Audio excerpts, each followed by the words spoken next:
அனைவரும் இனிதே வாழ்க, வாழ்க வளமுடன்.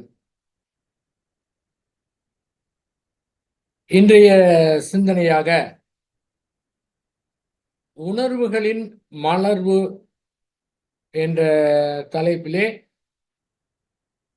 நாம் அனைவரும் இணைந்து சிந்தனை செய்ய இருக்கின்றோம். அனைவரும் இணைந்து சிந்தனை செய்யும் போது, கூட்டாக சிந்தனை செய்யும் போது அவரவர்களுக்கு பல்வேறு உணர்வு ஏற்பட்டு புதிதாக கூட உணர்வு ஏற்படலாம். ஏன்னா குறிப்பிட்டதை பற்றிய நம்ம சிந்தனை செய்யும் போது அவங்களுக்குள்ளார பல்வேறு மாற்றங்கள் ஏற்படலாம்.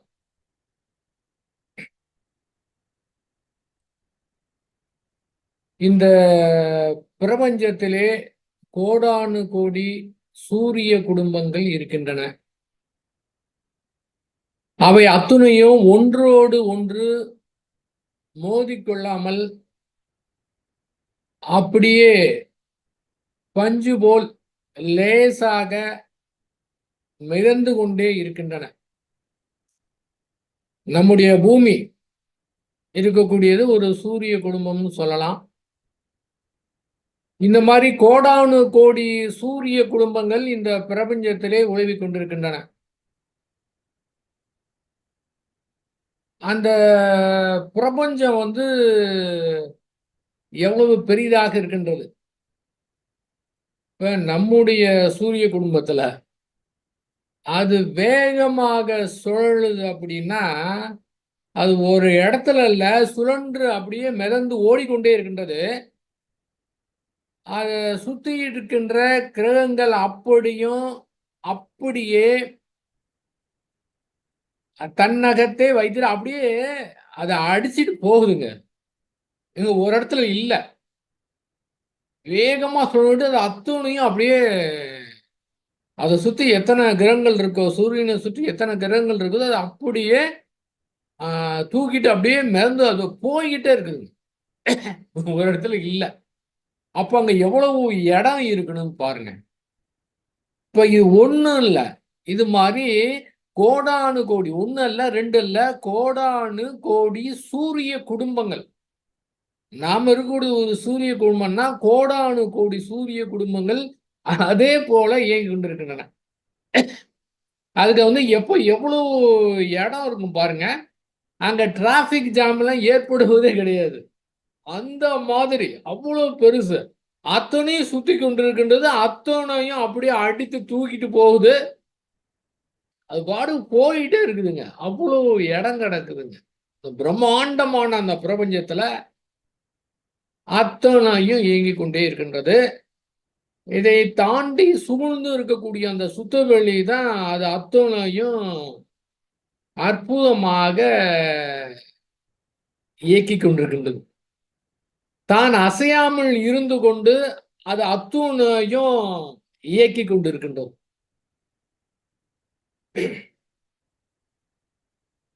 அந்த கோடானு கோடி சூரிய குடும்பங்கள் இந்த பிரபஞ்சத்துல உழவிக்கிட்டு இருக்குது அப்படின்னா மெக்கானிக்கலா அது பாட்டுக்கு இயங்கிக்கிட்டே இருக்குதுங்க. எவ்வளவு நாள் ஆச்சு? கோடிக்கணக்கான வருடங்கள் ஆகிவிட்டது. அது இயங்கிக் கொண்டே இருக்கின்றது. அந்த பிரபஞ்சத்தை ஒரு மேப் மாதிரி போட்டோம்னா அதுல பூமியை குறிக்கிறதுக்கு இடமே கிடையாது. அவ்வளவு சின்னது, ஒண்ணுமே கிடையாது. அதிலே இருக்கக்கூடிய மனிதன், அதுல 72 பங்கு தண்ணீர் போயிடுச்சு. 75, மீதி 1/4 பங்கு தான் நிலம். நிலத்துல செடி கொடி அப்படின்னு 1ல இருந்து 5 அறிவு வரக்கூடிய அத்தனை ஜீவராசிகளும் இருக்கு. இதையெல்லாம் கழித்துட்டு மீதியை பார்த்தா கிட்டத்தட்ட 700 கோடி பேர் இருக்கான். 700 கோடி பேருக்கும் மனம் இருக்கின்றது. இதுல பாருங்க, இந்த மனதின் மூலமாதான் இந்த பிரபஞ்சம் இயங்கிறது. அது இயக்கி கொண்டிருக்கின்றது. எப்படி பரிணாம வளர்ச்சி பெற்றது, உயிரின பரிணாமம் எல்லாம் எப்படி ஏற்பட்டது, நாம பிறந்த நாள்ல இருந்து எப்படி இருக்கிறோம், எப்படி போகணும், எங்க போகணும் அப்படிங்கிறத எல்லாம் சிந்திக்கக்கூடியது மனிதனுடைய மனதிலே தான் இருக்கின்றது. இதுலயே எத்தனை பேருடைய மனதுல இதெல்லாம் இந்த மாதிரி சிந்தனை பண்ணுவாங்கன்னு தெரியாது. எப்படி வேணாலும் சிந்தனை செய்யலாம். இந்த நாம் வாழ்ந்து கொண்டிருக்கிற பூமி மாதிரி வேற எங்கேயாவது இருக்குதா? இருக்குதுன்னு அடிச்சு சொல்ல முடியாது. இல்லைன்னு அடிச்சு சொல்ல முடியாது. அதே போல இருந்தாலும் இந்த மாதிரி பரிணாம வளர்ச்சி பெற்று இந்த மாதிரி ஒரு அமைப்பு, இந்த மாதிரி ஒரு இது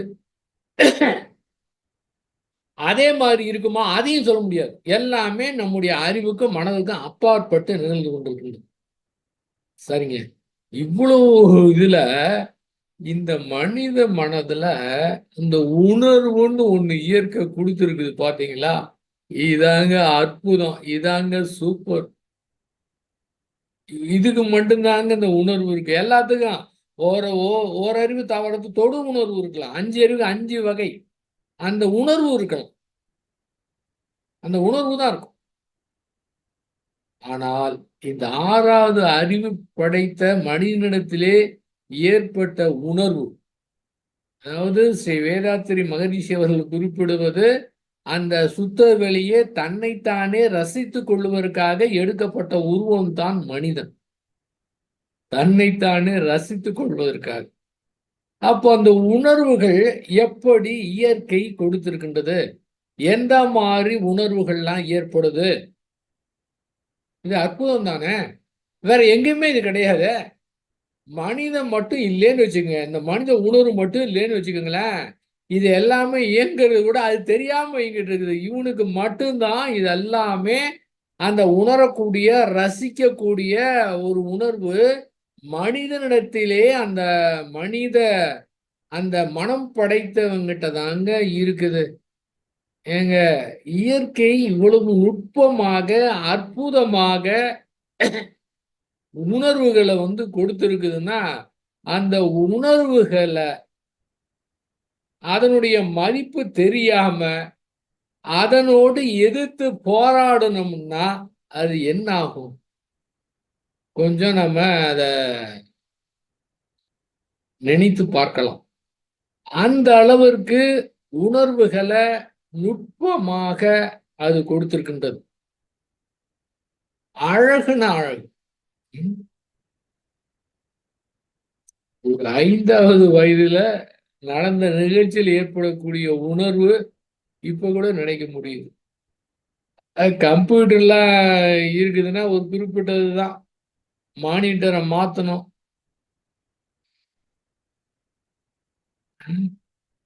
குறிப்பிட்டதுக்கு பிறகு போயிடும், புதுசா மாத்தணும். இதெல்லாம் காப்பி பண்ணி புதுசுல போடணும். சிபிஎம் மாத்தணும். ஆனா என்ன அற்புதம் பாருங்க, எவ்வளவு இருக்குதுங்க, எவ்வளவு ஸ்டோரேஜ் ஆயிருக்கு. நேற்றுக்கு நைட்டு தூங்கும் போது ஏற்பட்ட பதிவுகள், உணர்வுகள், அனுபவங்கள் ஒரு இருக்குதுன்னா இந்த நேரத்துக்கு இப்ப இது அதிகமாயிடுச்சு. இருக்க அனுபவமும் அதுவும் அதிகமாயிட்டே இருக்குதுங்க. அது எத்தனை வயது வாழ்கின்றோமோ அந்த அளவுக்கு மேலும் மேலும் இன்க்ரீஸ் ஆகிட்டே இருக்கு. எந்த பிரச்சனையுமே கிடையாது. 5 வயசுல உடனே எடுத்து கொடுக்குது. எவ்வளவுங்க?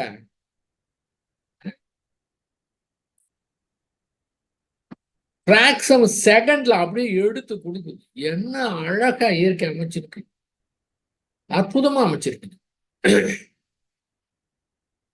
அந்த உணர்வுகள் உணர்வுகள் அப்படின்னா என்ன? உணர்வு என்றால் என்ன? உணர்வுனா நமக்கு தெரியும். எந்தவித உணர்வா இருந்தாலும் சரி. அதாவது இப்ப நம்ம ஒரு நெருப்ப தெரியாம தொட்டுறோம். சுடுது. அப்ப சுடுகின்ற உணர்வு நமக்கு தெரியுது.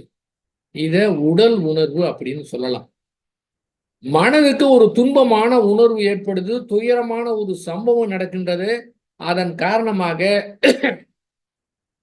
மனதிற்கு வேதனை கிடைக்கின்றது. மனதிற்கு வலி ஏற்படுகின்றது. அந்த இடத்திலே உணர்வு ஏற்படுகின்றது. இது வெளிப்புறத்தில் ஏற்படக்கூடிய உணர்வு. அது உட்புறத்தில் ஏற்படக்கூடிய உணர்வு.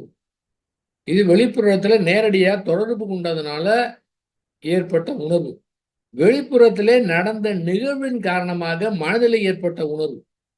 மனதிலே ஏற்பட்ட உணர்வா இருந்தாலும் சரி, அனைத்துமே உடல் உணர்வு தான் சொல்லணும். நேரடியா நெருப்பத்தோட்டம் ஏற்பட்ட உணர்வு ஒரு துயர நிகழ்வின் காரணமாக மனதிலே உணர்வு ஏற்பட்டதுன்னா, அந்த நிகழ்வின் காரணமாக உடலிலே ஏற்பட்ட ரசாயன மாற்றத்தின் காரணமாக மன உணர்வா தெரியுது. அந்த மன உணர்வு உடல் உணர்வு தான். அப்படி பார்த்தோம் என்றால் எல்லாமே உடல் உணர்வு தான். உடல் மட்டும் இல்லைன்னா எதையுமே உணர முடியாது. அதுதான் அந்த உடல் எவ்வளவு முக்கியமானது அப்படின்னு பெரியவங்க சொல்லியிருக்கிறாங்க. அதை சரியான முறையில போற்றி பாதுகாக்கணும். அதை கெடுத்துடக்கூடாது. 5லே அளவு முறை கடைபிடிக்கணும். அது என்ன வேணாலும் சொல்லிக்கிட்டே இருக்கலாம். இந்த இன்ப நாட்டத்தின் காரணமாக, புலன் இன்பத்தின் காரணமாக இருக்கக்கூடிய மனிதன் மேலும் மேலும் அந்த இன்ப நாட்டத்திலே போகும்போது, அதை அனுபவிக்க வேண்டுங்கிற போது அது மேலும் மேலும் போயிட்டே இருக்குதுங்க. அப்ப உடல் நலத்தோடு இருக்கணும். கடைசி வர எப்போ போகும்னு தெரியாது. அந்த காலகட்டம் வர அது ஒரு முடிவுன்னு ஒண்ணு இருக்கு. அது நமக்கு தெரியாது. இருந்தாலும் நாம உடலை கெடுத்துக்கொண்டு அந்த குறிப்பிட்ட காலத்துக்கு முன்பாகவே நம்ம போயிடக்கூடாது. அந்த அளவுக்கு உடல் நல்லா பாதுகாக்கணும். ஏன்னா அந்த உணர்வை ரசிக்கணும்னா அது தேவைப்படுது. ஏதோ ஒரு துன்பத்தின் காரணமாக தாங்கவே முடியல அப்படின்னு தற்கொலை பண்ணிட்டான்னு வச்சுக்கோங்க. அந்த உடலை விட்டு அந்த சூக்கும சரீரம் வெளியே போயிடுது. முடிஞ்சு பர்மனண்டா திரும்ப ஒரு முடிவு எடுத்துட்டாங்க. அந்த நேரத்துல ஏற்பட்ட உணர்ச்சி வயப்பட்டுக்கான முடிவு எடுத்தாங்க. முடிஞ்சது. பாதி உயிர் போயிட்டு இருக்குது. அப்ப கூட ஒரு ஆகா தப்பு பண்ணிட்டோமே அப்படின்னு ஏதாவது பண்ணாங்கன்னா ஒன்றும் பண்ண முடியாது. அங்க முடிஞ்சிச்சு. திரும்ப பாடி விட்டு போயிடுச்சு. திரும்ப பாடிக்குள்ளார நுழைய முடியாது. எல்லாமே தெரியும். இறந்தது கூட தெரியாதுங்க. எல்லாரும் ஏன் இப்படி எல்லாம் நம்மளை பார்த்து அழுதுகிட்டு இருக்கிறாங்க, ஏன் இப்படி அழறாங்க அப்படின்னு பார்க்கும்போது இறந்துட்டவங்க அதுக்கப்புறம் தான் தெரியும். உள்ள போனா உள்ள போக முடியாது. நமக்கு நல்லாவே தெரியுது. சில பேருக்குலாம் ஹெல்ப் பண்ணணும்னு தோணலாம். ஒண்ணுமே பண்ண முடியாது. அவங்க பேசுறது கேட்கு, நம்ம பேசுறது அவங்களுக்கு கேட்காது. ஏன்னா உடல் தேவைப்படுகிறது. உடல்ங்கிறது அவ்வளவு மிக முக்கியமானது. எந்த காரணத்துக்காக தற்கொலை செய்து கொண்டிருக்கின்றார்களோ அந்த பிரச்சனை தீரப்போவது கிடையாது. அது மேலும் அதிகமாயிரும். தற்கொலை செய்தது பிறகுதான் தெரியும் எவ்வளவு பெரிய தவறு. உடம்புலனா ஒண்ணுமே பண்ண முடியாது அப்படின்னு தெரியும். அவ்வளவு அற்புதமானது உடல் அமைப்பு அவ்வளவு நுணுக்கமா வைத்திருக்கின்றது. அதுல அற்புதமான உணர்வுகளை கொடுத்து கொண்டிருக்கின்றது இயற்கை. அப்ப இயற்கை சாதாரணமா உணர்வு கொடுத்திருக்கிறது யாருக்குமே இல்லாத. இந்த பூமியில பிரபஞ்சத்தை குறிக்கிறப்போ பூமியே கிடையாது. அதுல இருக்கிற மனிதனுக்கு இவ்வளவு அற்புதமான கொடுத்திருக்குதுன்னா என்ன அழகு பாருங்க. இத சரியா புரிஞ்சுக்காம அந்த உணர்வுகளை எதிர்த்து நின்னா என்ன ஆகும்? என்ன ஆகும்? பிரஷர் தான் அதிகமாகும். மனதுக்கு நெருக்கடி அதிகமாகும். மனதுக்கு அழுத்தம் அதிகமாகும். இவ்வளவுதான் நடக்கும். அதை எதிர்த்து போராடவே முடியாது. ஏதோ நம்முடைய விரோதி மாதிரி நினைச்சுக்கிட்டு அதுகிட்ட போராடணும்னா இதை மாற்றி அமைக்கிறேன்னா அது மாற்றி அமைக்கக்கூடிய விஷயமா?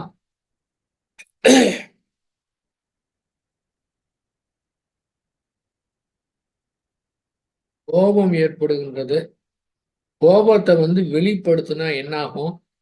இங்கேயும் பாதிப்பு ஏற்படும். யாருக்கு நாம கொடுக்குறோமோ அவங்களுக்கும் பாதிப்பு ஏற்படும். சரி, அவர்களுடைய மன துன்பம் ஆகக்கூடாது என்பதற்காக அதை அடக்கி வைத்தோம் என்றால் 2 பேரிடத்துல ஏற்படக்கூடியது அடக்கி வைத்த காரணத்தினாலே, வெளியே காண்பிக்காத காரணத்தினாலே, ஒரே இடத்துல அந்த இடத்துல இருக்கக்கூடிய பாதிப்பும் இங்கே ஒரே இடத்திலேயே பாதிப்பு ஏற்பட ஆரம்பிக்கும். அடக்கி வைக்கும்போது பல்வேறு நோய்கள் ஏற்படுவதற்கு வாய்ப்பு இருக்குது. கண்கள் கெடுவதற்கு வாய்ப்பு இருக்கிறது. பிளட் பிரஷர் அதிகமாவதற்கு வாய்ப்பு இருக்குது. பார்த்தா முகம் சாந்தமா இருக்கும். அவங்களுக்கு இயல்பாவே சில பேருக்கு சாந்த குணம், ரொம்ப அமைதியா இருப்பாங்க. பார்க்கும்போதே சாந்தமா இருக்கும். கேட்டா அவங்களுக்கு பிளட் பிரஷர் இருக்கும். என்ன காரணம் கேட்டீங்கன்னா மற்றவங்களுக்கு கொடுத்து அவங்களுக்கு மனசு பாதிக்கணும், மற்றவங்களுடைய மனசு நோகக்கூடாது அப்படின்னு எதையும் சொல்லாம இவங்களை அடக்கி வைத்த காரணத்தினாலதான் முகம் வேணா சாந்தமா இருக்கலாம், ஆனா உள்ளுக்குள்ளார பிளட் ப்ரெஷர். இவங்களுக்கெல்லாம் பிளட் ப்ரெஷர் இருக்குமா? ஆச்சரியமா இருக்கும். எப்படி உங்களுக்கு பிளட் ப்ரெஷர் வந்தது?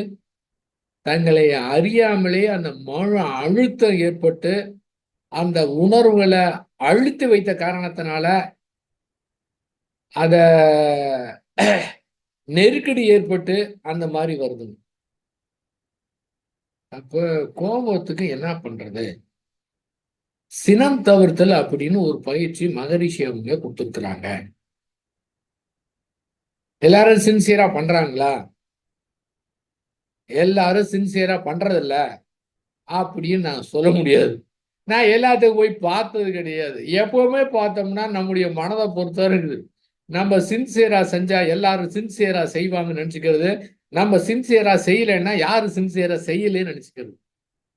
நம்ம வரக்கூடிய உணர்வை வச்சு அப்ப அதை வைத்து முடிவு பண்ண முடியாது.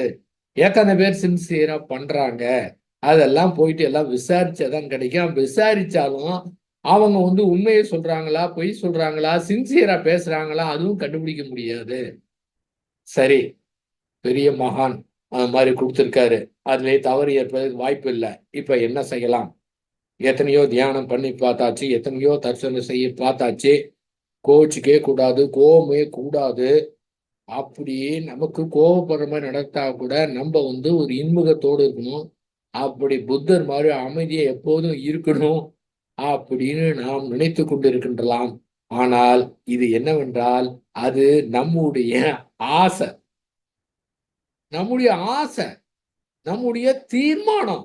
கண்டிப்பா இனிமே கோச்சிக்கவே மாட்டேன் அப்படின்னு சொல்றது நம்முடைய தீர்மானம், சங்கல்பம். என்ன வேணாலும் பண்ணிக்கலாம். ஆனால் உள்ளுக்குள்ளார இயல்பு என்று ஒன்று இருக்கின்றது.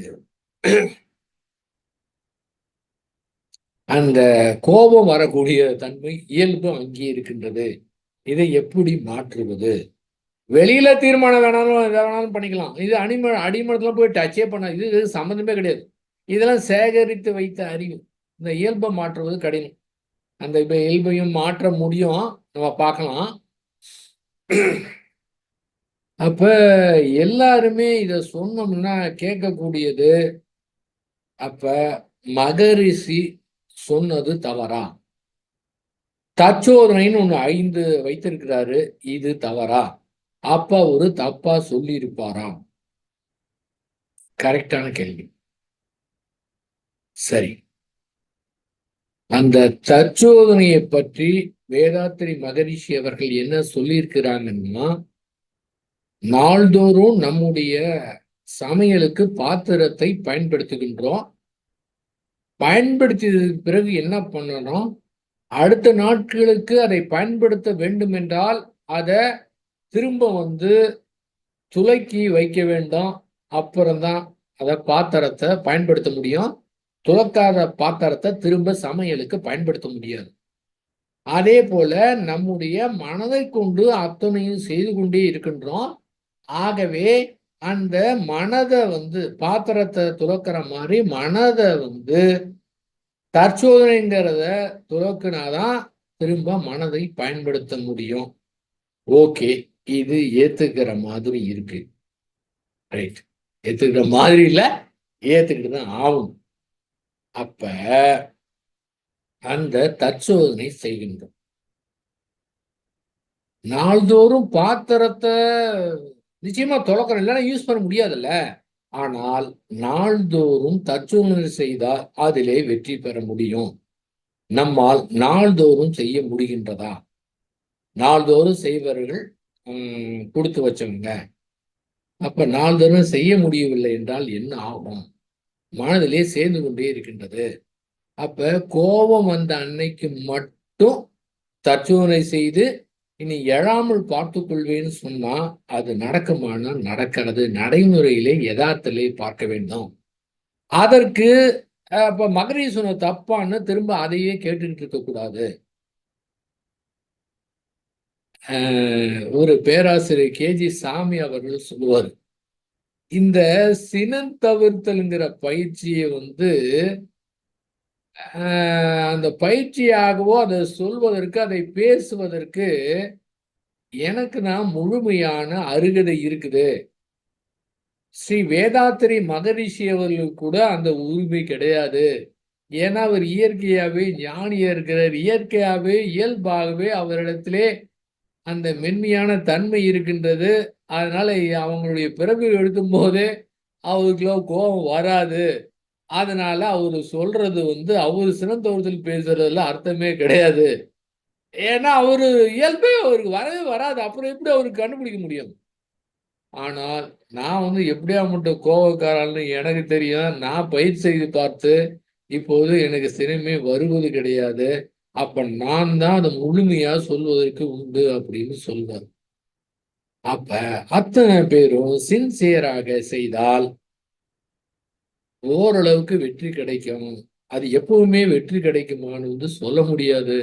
அப்படியே கீழே விழுவதற்கு வாய்ப்பு இருக்கின்றது. கீழே விழுவதற்கு மட்டும் வாய்ப்பு மட்டும் கிடையாது. மேலும் மோசமாக போறதுக்கு வாய்ப்பு இருக்கின்றது.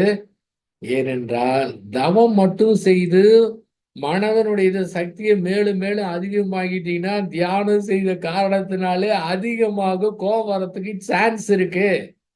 நான் சொல்றேன்னா அப்படியே எடுத்துக்க வேணாம். நடைமுறை வாழ்க்கையில நம்முடைய வாழ்க்கையில யதார்த்த வாழ்க்கையில பார்க்கணும். எப்படி அது வருது, சட்டுன்னு வருது, தன்னை அறியாமலே வருது. எப்படி வருது?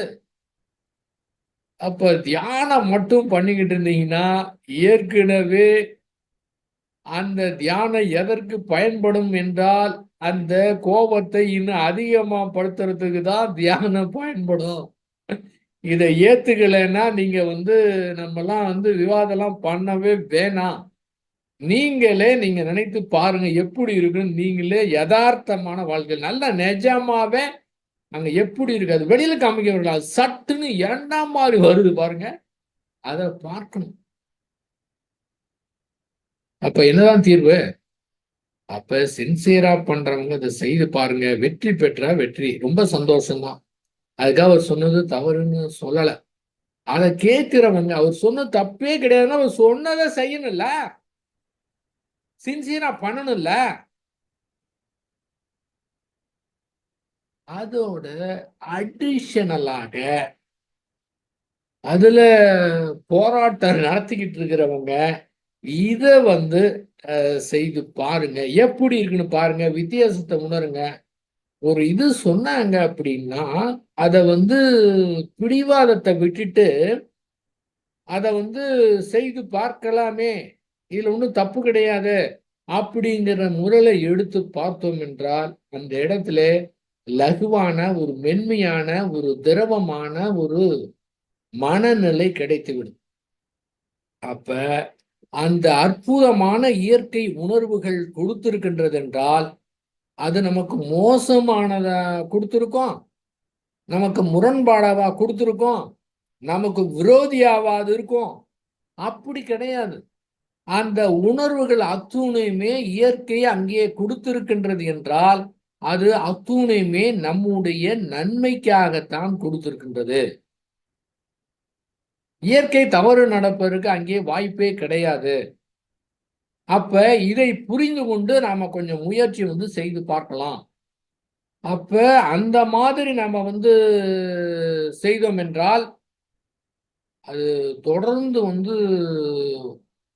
போராட்டம் இருந்து கொண்டே இருக்கும். தொடர்ந்து போராட்டம் நடந்து கொண்டே தான் இருக்கும். அங்க எதுவுமே செய்ய முடியாது.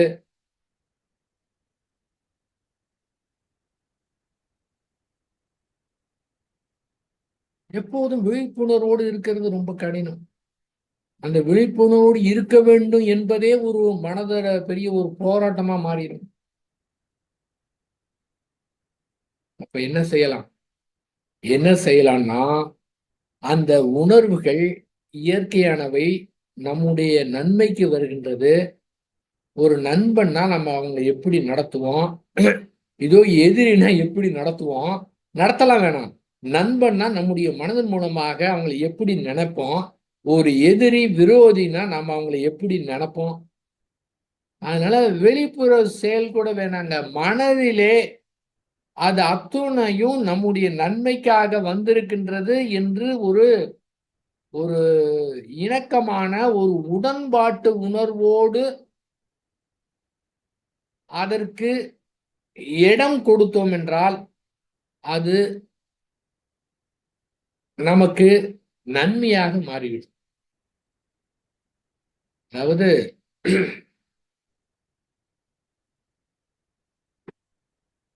பயம், துக்கம், வேதனை, பல்வேறு உணர்வுகள் அழகா இருக்கு. அதை ரசிச்சு பார்த்தா எத்தனை விதமான உணர்வுகள் அது கொடுத்துருக்குது. சில இடத்துல கோபமே இல்லாம எதுவுமே செய்ய முடியாது. சில இடத்துல பய உணர்வு இல்லைன்னா எதுவுமே செய்ய முடியாது. மண்ணு மாதிரி இருக்கும், ஒண்ணுமே இருக்காதுங்க. அப்ப அத்துணை உணர்வுமே நம்ம செயல்படுவதற்குத்தான் வருகின்றன என்று புரிந்து கொள்ள வேண்டும். அந்த உணர்வுகளை அடக்கி வைத்தோம் என்றால் வேற ரூபத்துல வேற எந்த மாதிரி வேணாலும் அது உடல்ல பல்வேறு மாற்றத்தை ஏற்படுத்தி வேற மாதிரி கொடுக்க ஆரம்பிச்சு.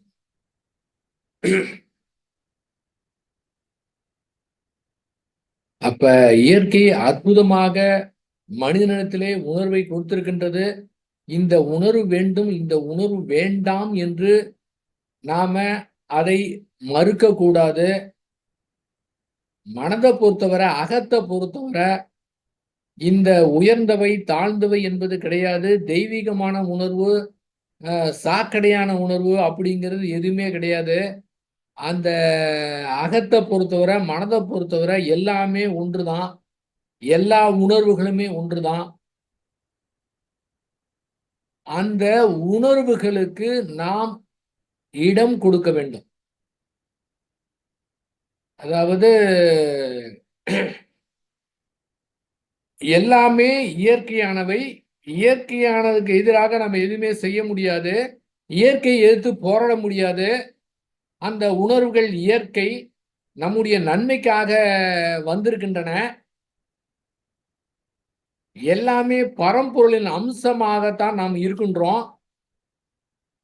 அப்ப இவ்வளவு நாள் தியானம் பண்றமே, இந்த மாதிரி எனக்கு உணர்வு ஏற்படலாமா? தீய உணர்வு ஏற்படலாமா? மாறான உணர்வு ஏற்படலாமா? இன்னும் நான் இப்படியே இருக்கேன்னு, இன்னும் எத்தனை நாளைக்கு இப்படிதான் இருக்கிறது அப்படிங்கிற ஒரு குற்றமும் ஏற்படுத்தி தன்னைத்தானே தாழ்வாக நினைத்து கொள்ள தேவையில்லை. ஏதோ ஒரு விதத்திலே அது நம்முடைய நன்மைக்கு தான் வருகின்றது என்பதை புரிந்து கொள்ள வேண்டும். பயம், பயங்கர உணர்வு. பயங்கர உணர்வு எதற்காக வருகின்றது? ஒரு ஜாக்கிரதையாக இருந்து கொள்ள வேண்டும் என்பதற்காக வருது. இந்த பயங்கர உணர்வு எதுக்கு வருது? ஜாக்கிரதையா இருக்கணும். வண்டியில வேகமா போனா இந்த மாதிரி ஆயிடுமோ அப்படின்னு ஒரு பய உணர்வு கொடுத்தா என்ன ஆகுது? அந்த இடத்துல எதுக்கு எச்சரிக்கை பண்ணுது? பார்த்து கவனமாக நிதானமாக நம்ம என்னதான் போனாலும் வேற மாதிரி வேற ஒண்ணும் பண்ண முடியாது. இருந்தாலும் அது எச்சரிக்கை செய்யறது, ஜாக்கிரதை உணர்வை கொடுக்கின்றது. அதற்காக நம்ம போறோம். இந்த மாதிரி துன்பம், பயம், முறையற்ற பால் உணர்வு, என்னென்னமாலாம் நெகட்டிவ் தாட்ஸ்ன்னு சொல்றோம் பார்த்தீங்களா? அதெல்லாம் நெகட்டிவ் தாட்டாக எடுத்துக்கொள்ள தேவையில்லை. அதுவும் நம்முடைய நன்மைக்கு தான். வெறுமனா பாசிட்டிவ் தாட் மட்டும் வந்துகிட்டே இருந்தா நீங்க பாட்டுக்கு பாசிட்டிவ் தாட் நினைச்சு நீங்க பாட்டுக்கு தோணலாம் செஞ்சா என்ன ஆகும்? சிக்கலாயிரும்ல. ஒரு பிசினஸ் பண்றோம். இந்த பிசினஸ்ல பாத்தீங்கன்னா கோடானு கோடி ரூபாய் லாபம் வரும் அப்படின்னு கடன் வாங்கி கோடானு கோடி இன்வெஸ்ட் பண்ணா என்ன ஆகும்? அப்ப என்ன தோணுது? ஓஹோ, இந்த மாதிரி போனா நஷ்டம் ஆயிட்டா என்ன பண்றது அப்படின்னு ஒரு நெகட்டிவ் தாட். ஆஹா, நெகட்டிவ் தாட்டே எனக்கு வரக்கூடாது, ஃபுல்லா பாசிட்டிவ் தாட் மட்டும்தான், அது மட்டும்தான் வெற்றியை கொடுக்கும் அப்படின்னு அந்த நெகட்டிவ் தாட்டை அதை ஓரம் கட்டிட்டு போனா என்ன ஆகும்? பெரிய சிக்கலை. நெகட்டிவ் தாட் எதுக்கு வருது? கவனமாக பிசினஸ் பண்றதுல பல்வேறு இதுல இருக்கு, பல்வேறு சூழ்நிலை இருக்குது, பல்வேறு இதையும் பார்க்கணும். அப்ப அது ஒரு எச்சரிக்கை உணர்வு கொடுக்கின்றது. எப்படி அறிவை கொண்டு சரியான முறையில, திறமையான முறையில, ஆற்றலை கொண்டு சரியா செயல்படணும் அப்படிங்கிறதுக்கு அது வருது. நான் பயப்படவே மாட்டேன், எதுக்கும் தூஞ்சவன், எவனுக்கும் பயப்பட மாட்டேன், நான் அவ்வளவு பெரிய தைரியசாலி. பேச்சு வேணா பேசியிருக்கலாம், உள்ளுக்குள்ள என்ன இருக்குன்னு ஒவ்வொருத்தருக்குமே தெரியும். இது மாதிரி எத்தனை உணர்வுகள் வேணாலும் வரட்டுங்க. அந்த உணர்வுகள் அத்துணையுமே இயற்கை கொடுத்த அற்புதமான வரப்பிரசாதம். அப்ப நாம என்ன பண்ணணும்? அந்த இயற்கையுடைய உணர்வுகளை அத உணர்வுகளை நாம் இடம் கொடுத்து புரிந்து கொண்டோம் என்றால், அதற்கு இடம் கொடுத்தோம் என்றால், அதிலே இயற்கையுடைய பல்வேறு சூக்குமமான கதவுகள் திறந்து கொள்ளும். நாம் முட்டி மோதுவதால் அந்த கதவுகள் திறந்து கொள்வது கிடையாது. நல்லா டைட்டா பூட்டிக்க வேண்டும். குழப்பம்தான். என்ன நடக்குது? என்னமே ஒண்ணுமே புரிய மாட்டேங்குது. ஏன் தான் இப்படி நடக்குது? இதோட முடிஞ்சுன்னு பார்த்தா ஒண்ணுமே முடியலையே அப்படின்னு பல்வேறு வரும்போது, அது என்ன ஏதுன்னு சிந்தனை பண்றது கூட இருக்காதுங்க. அப்ப என்ன பண்ணணும்? அந்த உணர்வுகளுக்கு நாம இடம் கொடுக்கணும். இடம் கொடுக்கணும்னா இடம் கொடுக்கணும்னா அதை மறுக்காம அப்படியே ஏற்றுக்கொள்ள வேண்டும். அதை மாற்றுவதற்கு எந்த விதமான முயற்சியே நாம செய்யக்கூடாது. அதாவது ஸ்பேஸ் இடம் கொடுக்கறதுனா அந்த வெட்ட வெளிதான் இங்கே உணர்வாக பரிணமித்திருக்கின்றது. அப்ப எதா இருந்தாலும் இடம் கொடுத்தோம்னா, இடம் கொடுக்கும்போது அந்த உணர்வுகள் மலர்ந்து அப்படியே ஓடி விடுகின்றன. நாம இடம் கொடுக்கலைன்னா என்ன ஆகும்? அது மலர்வதற்கு வாய்ப்பு கொடுக்காத காரணத்தினாலே தங்கி விடுகின்றன. அது மட்டும் அல்ல, குறிப்பிட்ட காலகட்டத்துக்கு பிறகு அது உணர்வுகள் அசுர குணம் படைத்ததாக மாறிவிடுகின்றது. அந்த அசுர குணம் படைத்ததா மாறிவிட்டதுன்னா அதை போக்குறது அவ்வளவு சாதாரணமானது கிடையாது. நீங்க என்னதான் தியானம் பண்ணாலும் சரி, எவ்வளவு நேரம் தியானம் பண்ணாலும் சரி, அதுக்கப்புறம் எத்தனை நீங்க தர்சனை செய்தாலும் சரி, அது அசுர குணம் படைத்து விட்டது என்றால் முடியாது. அதனாலதான் ரொம்ப பேருடைய வாழ்க்கையில பார்க்கிறோம், எத்தனோ வருஷமா தியானம் பண்ணி என்னெல்லாம் செய்து எவ்வளவெல்லாம் பேசி அற்புதமா பேசி எல்லாம் பேசி நடைமுறையில என்னன்னு பார்த்தாங்கன்னா தனிப்பட்ட அந்த மனதை கூர்ந்து பார்த்து அவங்களுக்கு மட்டும்தான் தெரியும் இந்த வெற்றி பெற முடியலையே என்ன காரணம் அப்படின்னு புரியாமல் தவித்து கொண்டிருப்பார்கள். அவங்க மட்டும் இந்த சின்ன சூக்கு மட்டும் புரிந்து கொண்டார்கள் என்றால் அப்படியே ஃப்ரீயாயிரும். மனதை அப்படியே ஏன்னு கேட்டீங்கன்னா மலர்ந்துருதுங்க. ஒவ்வொன்றும் ஒவ்வொரு உணர்வுகளுமே மலரும். அதற்கு நாம இடம் கொடுக்கணும். இப்ப இன்பம் நடக்கின்றது. இன்பத்துக்கு நாம இடம் கொடுக்கிறோம். இன்பமா இருக்குது. இடம் கொடுக்கிறோம்னா நம்ம அதனோடு உடன்படுகின்றோம். உடன்பாடு ஏற்படும். அந்த இன்பம் ஏற்படும் போது இன்பம் இருக்கக்கூடாது, தேவையில்லாத அப்புறப்படுத்த ஏதாவது நம்ம போராட்டம் நடத்துமா? அங்க போராட்டம் நடத்துவதே கிடையாது. அதனோடு உடன்படுகின்றோம். அது மலர்வதற்கு இடம் கொடுக்கின்றோம். அதனால அங்கே பிரச்சனை இல்லை. ஒரு தேனை சுவைக்கின்றோம், அதுக்கு இடம் கொடுக்கிறோம், சுவையாக இருக்கின்றது. இதுவே ஒரு துயரமான சம்பவம் நடைபெறுகின்றது, அங்கேயே இடம் கொடுக்கிறோம். இடம் கொடுத்த காரணத்தினாலே அது துன்பமாகவே தெரிகின்றது. இருந்தாலும் அந்த துன்பம் போய்விட வேண்டும், உடனடியாக அதை நீக்கிவிட வேண்டும், அது தாங்க முடியவில்லை என்று அதனோடு போராடுகிறோம். பார்த்தீங்கன்னா அதன் காரணமாக அந்த உணர்வு மலர்வது கிடையாது. அந்த இடத்திலே தேக்கம் அடைகின்றது. அது நம்மிடத்திலே நன்றாக பதிவாகி விடுகின்றது. அதே துன்பத்தை திரும்ப நினைத்து பார்த்து இது நடந்திருக்கவே கூடாது, எப்படி எனக்கு நடக்கலாம், எனக்கு மட்டும் ஏன் இப்படி நடக்குது என்று அந்த துன்பத்தை எடுத்து வைத்து கொண்டு திரும்பவும் வரும்போது திரும்பவும் பதிவாகின்றது. ஆக்சுவலா அந்த மனது ஆறு போலதான் ஓடிக்கொண்டிருக்கின்றது. அந்த ஓடி போனது விஷயத்த ஒரு கோபம் ஏற்படுதுன்னா வருவதற்கு முன்பாவே நமக்கு தெரியுதா? அது வந்ததுக்கு பிறகுதான் நமக்கு தெரியுது.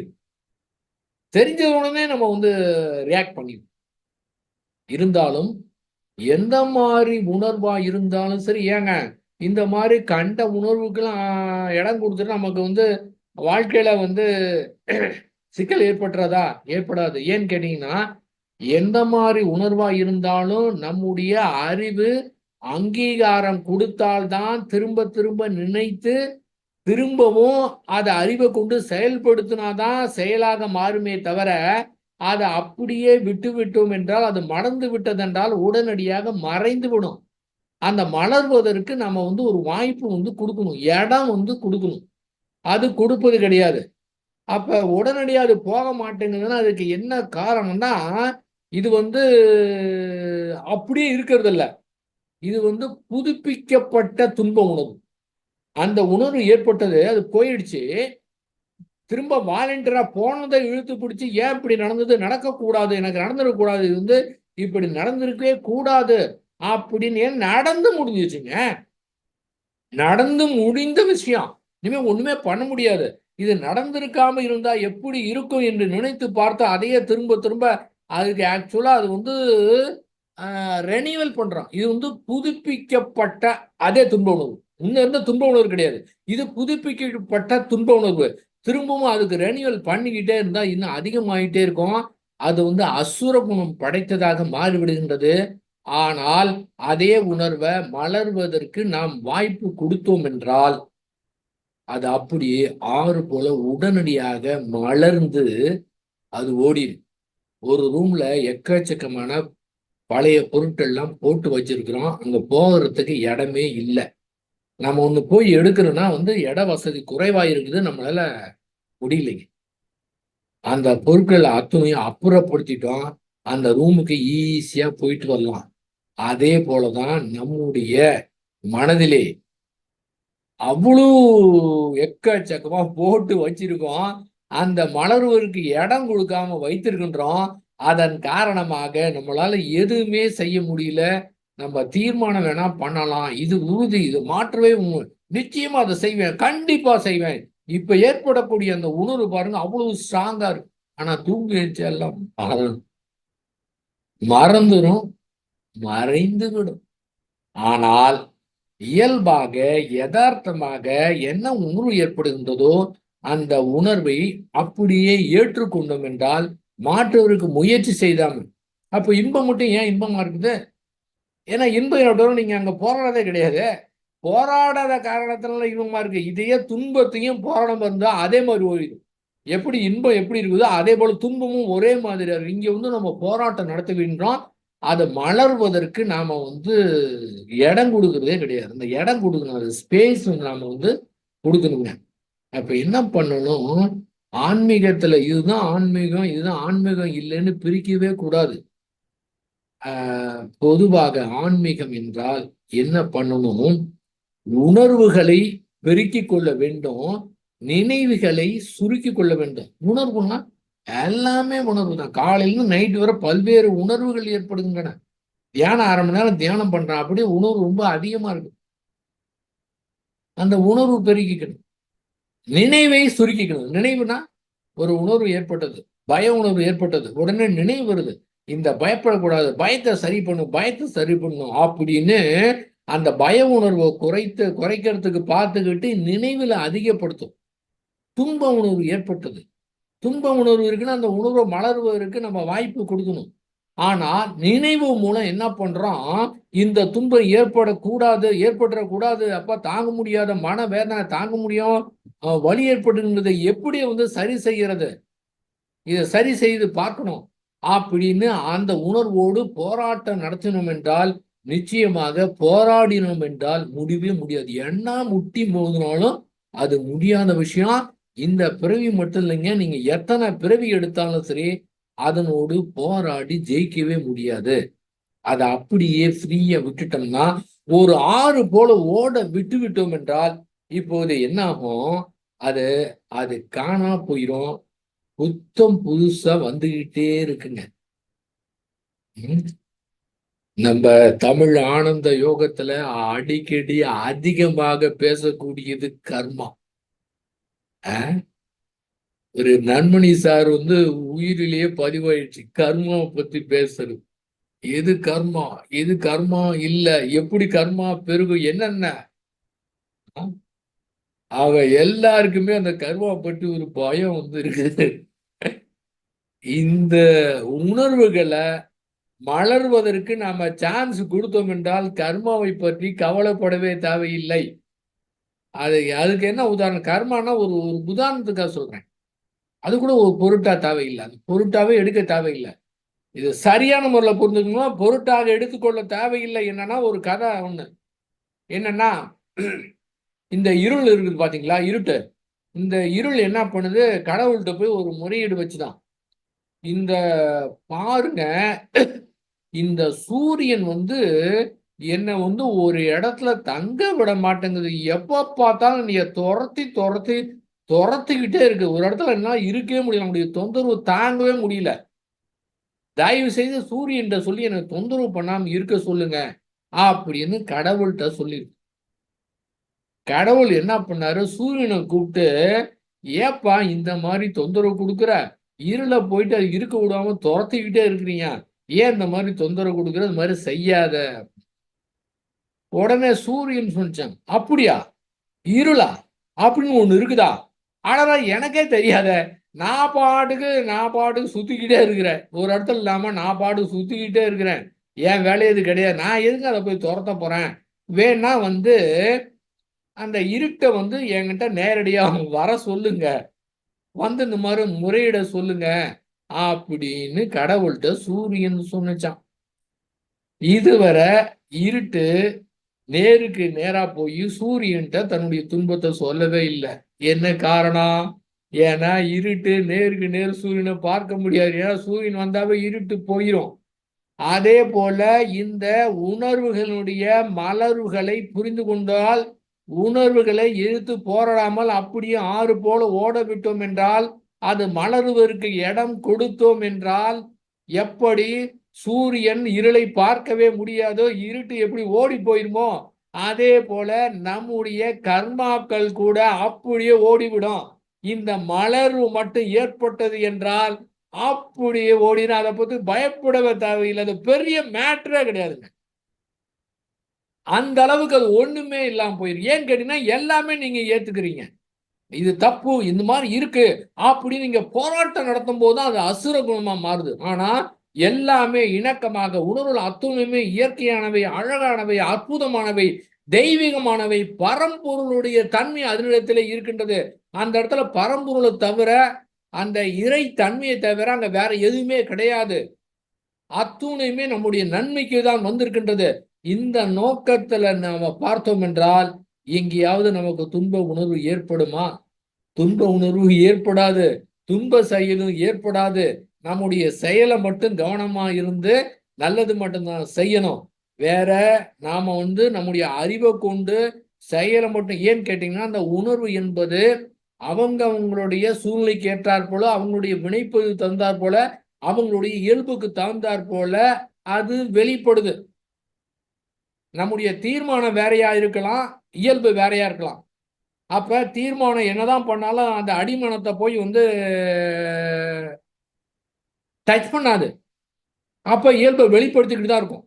அந்த இயல்பை எப்படி மாற்றுவது அப்படின்னு பார்த்தோம்னா, இந்த உணர்வுகளை எல்லாம் அப்படியே ஆறு போல ஓட விட்டு அதை மலர்வதற்கு ஒரு சான்ஸ் கொடுத்தோம் என்றால், இந்த இடத்துல எதுவுமே தேங்கி இருக்காது. தேக்கம் தாங்க எல்லா பிரச்சனைக்கும் காரணம். அத்துணையுமே தேக்கம் தான். இந்த உடல் கழிவு பொருள் தேங்கினா என்ன ஆகுது? உடம்புல எப்படி பாதிப்பை ஏற்படுத்துது? அதே போல மனதிலையும் தேக்கம் அடைந்தால் அந்த மாதிரி மாசு அடைந்துவிடும். ஒரு ஏரி இருக்கின்றது. ஏரியில பார்த்தீங்கன்னா அந்த மழை பிரதிபலிக்குது, மரங்கள்லாம் பிரதிபலிக்கின்றது. அது தேங்கி எவ்வளவு பெரிய ஏரியா இருந்தாலும் அது தேங்கி இருக்கிற காரணத்தினாலே அங்கே குப்பம் கூளம் எல்லாமே இருக்கும். ஆனால் இதுவே ஓடுகின்ற ஆறா இருந்தா எதுவுமே பிரதிபலிக்காது, தெளிவா இருக்கும், புத்தம் புது நீராக இருக்கும். அதே போல இந்த உணர்வு மனதின் மூலமாக நம்ம செய்யக்கூடியது எல்லாமே இந்த ஆறு போல ஓட விட்டு விட்டோம் என்றால் என்ன ஆகுதுங்க, இது போய் அடிமனதை போய் டச் பண்ணுது. என்னென்னலாம் ஃபீட் கொடுக்குறோமோ அது தாங்க திரும்ப பிரதிபலிக்குது. அப்ப உணர்வுகளை மலர்வதற்கு இடம் கொடுத்தா என்ன ஆகும் தெரியுங்களா? அந்த ஃபீடிங் வேற மாதிரி இருக்கும். ஃபீடிங் நல்லா ஞாபகம் வச்சுக்கணும். திரும்ப பேசிக்கா இருக்கக்கூடியது என்னவென்றால், வேதாத்திரி மகரிஷி அவர்கள் கொடுத்த எண்ணம், சொல், செயல், இந்த 3. என்னென்னலாம் நீங்க இதை 3ல் ஃபீட் பண்றீங்களோ அதுதான் பிரதிபலிச்சுக்கிட்டே இருக்குது. ஆக இந்த 3லாம் செய்யறது ஒண்ணு, எனக்கு விளைவு மட்டும் வேணும்னு கற்பனையா எதிர்பார்த்திருந்தா எப்படி நடக்கும்? அப்ப என்ன ஃபீடிங் போகுது அதை பாருங்க. என்ன ஃபீடிங் போகுது? சரி, இப்ப ஐபிஎல் போட்டி நடந்துகிட்டு இருக்கு, கிரிக்கெட் நடந்துகிட்டு இருக்கு, ரொம்ப பேர் பார்த்துட்டு இருக்கிறாங்க. இதுல பாக்குறவங்க எத்தனை பேர் ஐபிஎல் மேட்ச் பாக்குறீங்க அப்படின்னு தெரியல. கிரிக்கெட் மட்டும் தெரியலேன்னு வச்சுக்கோங்களேன், அவர் ரொம்ப கொடுத்து வச்சவர், அவர் எல்லாம் புண்ணியம் பண்றாருன்னு அர்த்தம். ஏன்னா நன்மை நடந்து கொண்டிருக்கின்றதே தெரியாது. ஆனால் ஒரு அணிக்காக இது ஜெயிக்கணும் அப்படிங்கிற உணர்வோடு அவர் பார்த்தாருன்னா, இந்த இடத்துல பிடித்து வைத்த காரணத்தினால அவர் ரொம்ப டென்ஷன் ஆயிடுவார். இவர் ஒண்ணுமே பண்ண முடியாது. சோஃபால வீட்டில் உட்காந்து ஜாலியா பார்த்துட்டு இருக்கலாம். இந்த அணி ஜெயிக்க வேண்டுங்கிற உணர்வோடு இருந்தார் என்றால், நடுநிலைமை இல்லை என்றால் நிச்சயமா இவர் துன்பப்படுவார். இந்த கிரிக்கெட்டை வச்சுக்கிட்டு சொல்றாங்க. இதுதான் ரொம்ப பேருக்கு புரியும். அதன் காரணமாக ஒரு குறிப்பிட்ட அணி நீங்க பாருங்க. அதாவது நாடு நாடு அடுத்த ஜூன் 2ஆம் தேதி உலகக்கோப்பை ஆரம்பிக்க போகுது நாடுகளுக்கிடையே. ஆனா ஐபிஎல்ங்கிறது அப்படி கிடையாது. ஐபிஎல்ங்கிறது வெளிநாட்டு வீரர் இருப்பாங்க, உள்நாட்டு வீரர் இருப்பாங்க. இன்னும் சிஎஸ்கே ரசிக்கிறவங்க, தமிழ்நாட்டில் சென்னை அணியை ரசிக்கிறவங்க ஆக்சுவலா தமிழ்நாட்டு வீரர் அங்க இல்ல, தமிழ்நாட்டு வேற எங்கேயே இருப்பாரு. நடராஜன் ஹைதராபாத்ல இருப்பார், அஸ்வின் ராஜஸ்தான் இருப்பாரு. இது மாதிரி கலந்து இருக்குது. ஆக கலந்து இருக்கிறதுல இது இப்படிதான் இருக்கணும்னு நீங்க எதிர்பார்ப்போடு நீங்க பாத்தீங்கன்னா, பாண்டரமுனிவரை கண்ணை கெடுத்துக்கிட்டு பார்த்தீங்கன்னா, நிச்சயமாக நாம நினைக்கிற மாதிரி நடக்காது. எப்படி வேணா நடக்கலாம், என்ன மாதிரி வேணா நடக்கலாம். அது ஏன் அவ்வளவு த்ரில்லிங்கா இருக்குன்னா, கடைசி பால் வரை என்ன நடக்குதுன்னே தெரியாது. அந்த த்ரில்லிங் காரணமாக தான் அத்தனை பேருமே பார்க்கணும். என்ன வேணா நடக்கலாம். அந்த த்ரில்லிங்காக தான் அவ்வளவு பேர் பார்த்துக்கிட்டு இருக்கிறாங்க. இந்த மலரும் மட்டும் ஏற்பட்டதுன்னா எப்பவுமே ஃப்ரெஷ்ஷா இருக்கலாம். எந்தவித எதிர்பார்ப்பும் இருக்காது. சரி, மேட்ருக்கு வரலாம். என்னன்னா, ஒருத்தர் கிரிக்கெட் அவருக்கு என்னன்னு தெரியாதுங்க, அவருக்கு இன்ட்ரெஸ்டே கிடையாது. நமக்கு வரக்கூடிய உணர்வுகள் பேசிக்கா தானாக வருகின்றது, தானாக மறைந்து விடுகின்றன. உணர்வுகள் தானா வருது, தானா மறைஞ்சிருது. அங்க நம்ம செய்யறதுக்கு ஒண்ணுமே கிடையாது. ரைட்டு. ஒருத்தர் கிரிக்கெட்டை தெரியவே தெரியாது, அவருக்கு ஏதாவது கிரிக்கெட் பத்தி தானா உணர்வு ஏற்படுமா?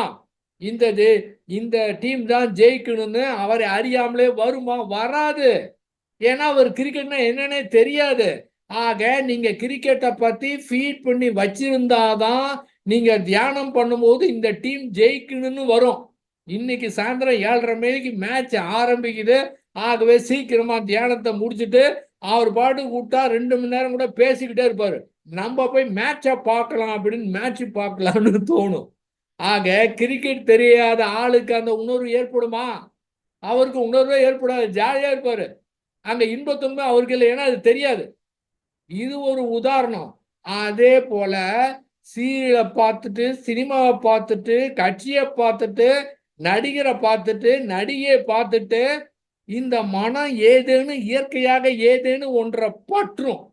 இந்த மாதிரி பற்று வைத்து கொண்டு இப்படிதான் நடக்கும்னு பிடிவாதமா இருந்துகிட்டு அப்புறம் இது குத்துதே கொடையுதேன்னா அது என்ன பண்ணும்? இருக்கத்தானே செய்யும்.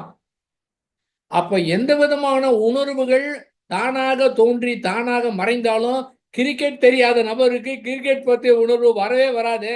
அப்ப நாம என்னென்னலாம் ஃபீட் பண்ணி வைத்திருக்கிறோம்னு பாருங்க. கண்டதை ஃபீட் பண்ணி வைத்துட்டு எக்கச்சக்கமா ஃபீடிங் கொடுத்துட்டு என்ன ஃபீடிங் கொடுத்தோமோ அதுதானே திரும்ப வந்து கொண்டிருக்கின்றது.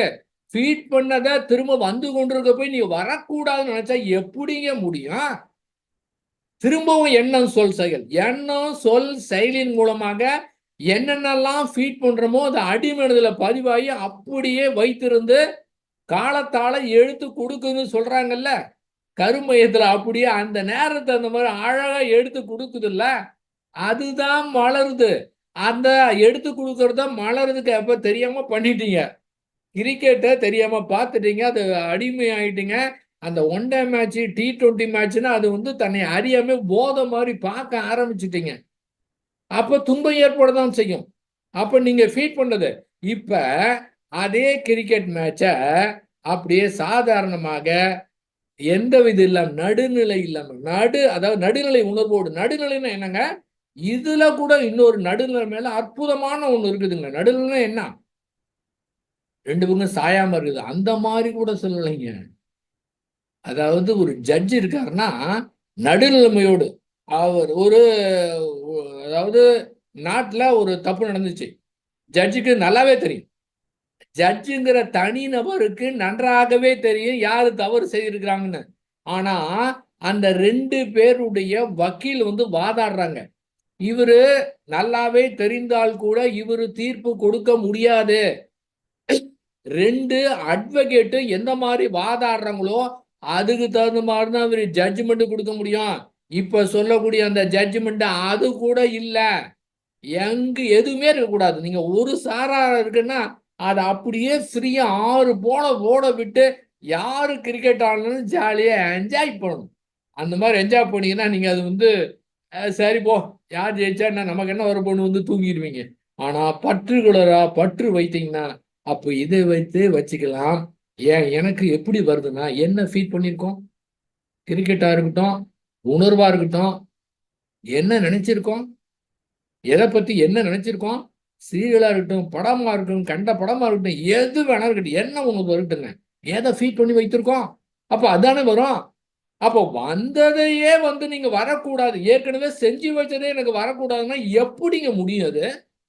எனக்கு மட்டும் ஏன் இப்படி நடக்குது, கஷ்டமா இருக்குது, தாங்க முடியலன்னா அது ஒண்ணும் பண்ண முடியாது. என்ன பண்ண முடியும்? எல்லாமே ஃபீடிங் தானே. இப்ப சரியா பண்ணுங்க. அதுக்குதான் ஆக்கப்பூர்வமான வழியிலே அறிவை செலுத்தினாங்க மகரிஷி. ஆக்கப்பூர்வமான வழியிலே சிறுவர்களுக்கே விளையாட்டுனாரு. என்ன நடக்குது இப்ப? என்ன நடந்துகிட்டு இருக்குதுங்க?